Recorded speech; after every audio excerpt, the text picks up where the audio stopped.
Senator Barack Obama was on the defensive this week as the controversy surrounding his former pastor, Reverend Jeremiah Wright, gained momentum.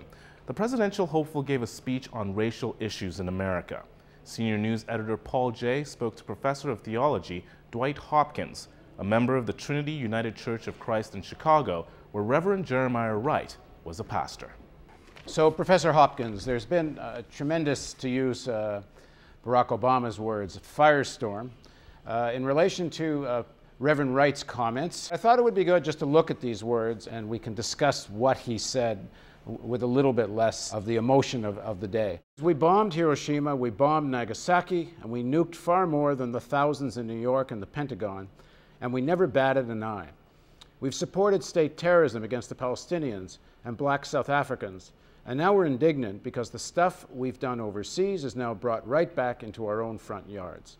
America's chickens are coming home to roost. Professor Hopkins, Barack Obama's immediate response on March the 14th opened like this. Let me say at the outset that I vehemently disagree and strongly condemn the statements that have been the subject of this controversy. I categorically denounce any statement that disparages our great country or serves to divide us from our allies. What was interesting, and I think what doesn't seem to be getting discussed very much in the media about this, is that Reverend Wright's comments, a great deal of them actually had to do with U.S. foreign policy. Reverend Wright used the terminology state terrorism against the Palestinians. Obama answers that Israel is a stalwart ally that, and won't participate in any kind of critique of Israel. The whole idea that chickens come home to roost, that U.S. foreign policy may have had something to do with the forces that led to 9/11. If we do carefully, as you've done, cut out the sound and just read the statements in a more rational way, which you did do as a lead into this conversation, I think you're absolutely right. I mean, no one can deny the facts of history in terms of Hiroshima and Nagasaki.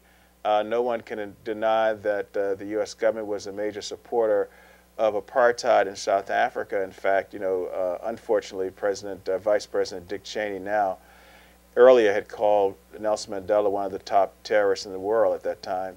So yes, if we look at the factual statements of Reverend Wright's sermons, there's some rational, historical, factual evidence that he provides. Professor Hopkins, you attend the same church? You've been to Reverend Wright's church?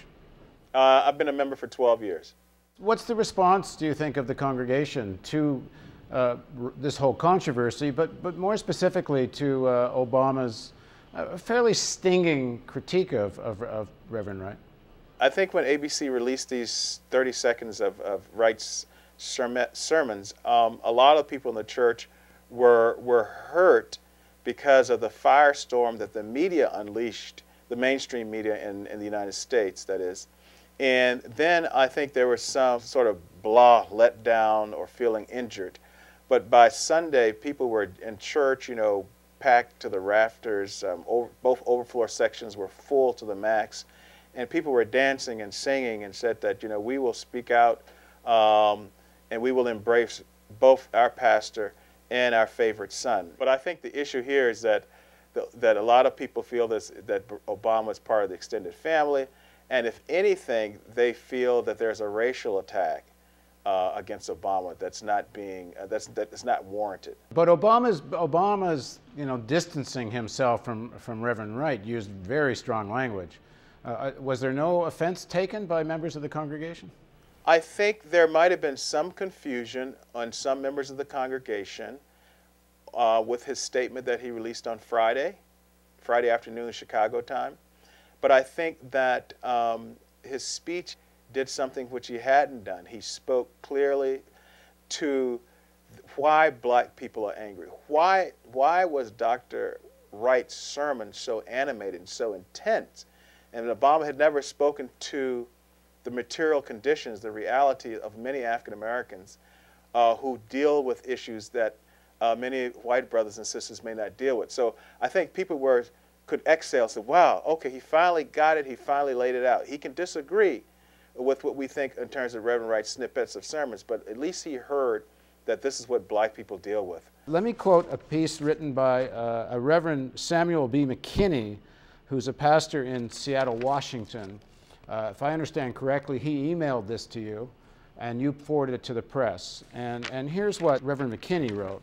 He says, "Now there's always been accommodationist preachers, those who go along to get along. In biblical terms, they're false prophets. And Jesus, the Son of God, was not politically correct. Jesus upset the status quo. He disrupted the comfortable. Remember, Jesus got angry and threw the money changers out of the temple. Jesus raised some holy hell. So why can't Dr. Wright?" And then it ends by saying, "An attack on this man of God is an attack on all those of the cloth who believe in the social gospel of liberation. And I will not stand for it, not on my watch, not today." Isn't Barack Obama's critique of Reverend Wright more or less what is being criticized in the statement from Reverend McKinney? Yeah, I think there are two statements that Senator Obama put out. One was on Friday, March 14th, which came out around 4:30 in the afternoon. And that was a statement where he says, he distanced himself, he vehemently condemned. And I think probably by about Saturday night, Senator Obama said, look, I'm just going to write my own speech. It's going to be me. It's going to be authentically me. And we're going to put this issue in a larger context of trying to bring together America. For the first time, Senator Obama said, look, America, I disagree with these snippets of the sermons of my pastor, but at the same time, two things need to be understood. One, I'm not going to disavow him as much as if I disavow him, I may as well disavow my white grandmother. That was one thing. But the other thing he said was that America has to understand that, the righteous anger, the social conditions that give rise to the type of sentiment that many African Americans have, particularly in urban areas and some poor rural pockets in the United States, that were expressed or enunciated by Reverend Wright. And then he went on to say something which I think no other presidential candidate, Democrat or Republican, Independent, has ever done. That is to talk about race in such a public way that the black condition is acknowledged. At the same time, and here's probably the balanced new piece, that a lot of white ethnic workers in the United States, they too have some anger and some resentment. Senator Obama is running for president, and I think he's trying to bridge this gap between different generations, bridge the gaps between various races, ethnic groups, Jews and blacks, Latinos and blacks, whites and blacks. And so probably from his perspective, what he wants to do is to lay out a larger framework for the discussion of race and ethnicity in the United States.